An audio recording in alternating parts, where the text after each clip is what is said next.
एक फकीर एक वृक्ष के नीचे ध्यान करते थे। वो रोज एक लकड़हारे को लकड़ी काटकर ले जाते देखते थे।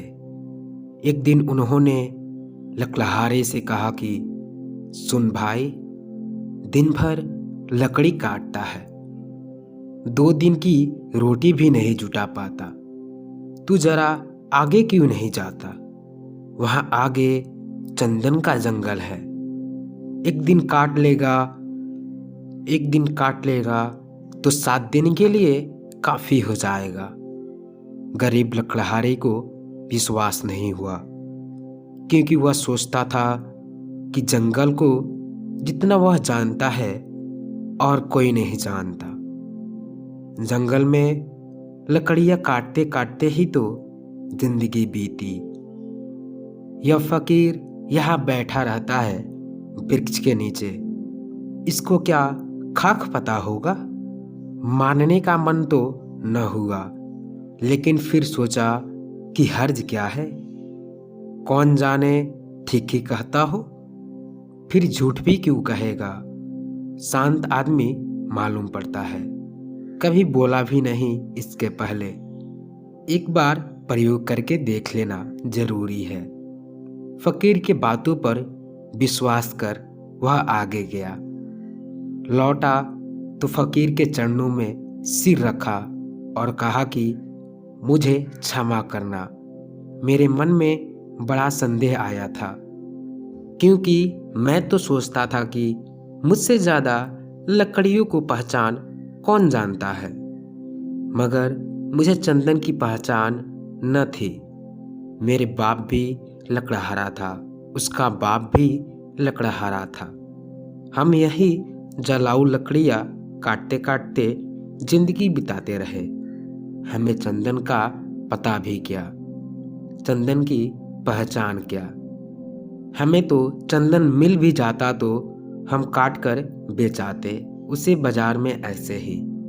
आपने पहचान बताई, आपने गंध जतलाई, आपने परख दी।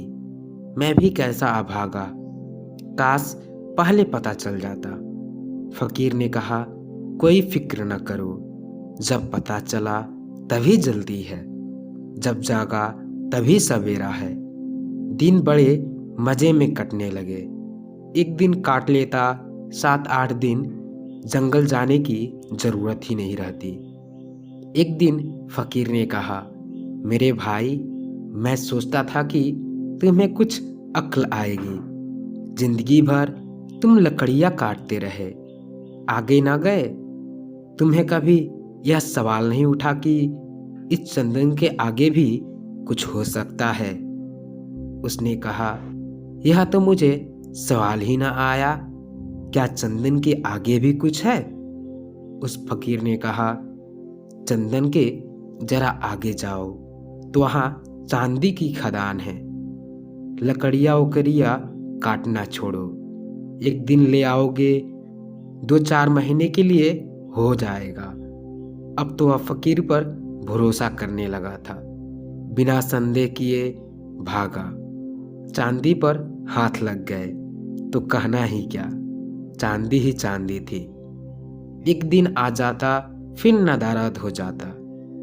लेकिन आदमी का मन ऐसा मूड है कि फिर भी उसे ख्याल ना आया कि और आगे कुछ हो सकता है। फकीर ने एक दिन कहा कि तुम कभी जागोगी कि नहीं, कि मुझे ही तुम्हें जगाना पड़ेगा। आगे सोने की खदान है मूर्ख। तुझे खुद अपनी तरफ से सवाल जिज्ञासा कुछ नहीं उठती कि जरा और आगे देख लो। अब 6 महीने मस्त पड़ा रहता है, घर में कुछ काम भी नहीं है। फुर्सत है, जरा जंगल में आगे देखकर देखूं, या ख्याल में नहीं आता। उसने कहा कि मैं भी मंदभागी, मुझे यह ख्याल आया ही नहीं। मैं तो समझा चांदी बस आखिरी बात हो गई, अब और क्या होगा। गरीब ने सोना तो कभी देखा न था, सुना न था।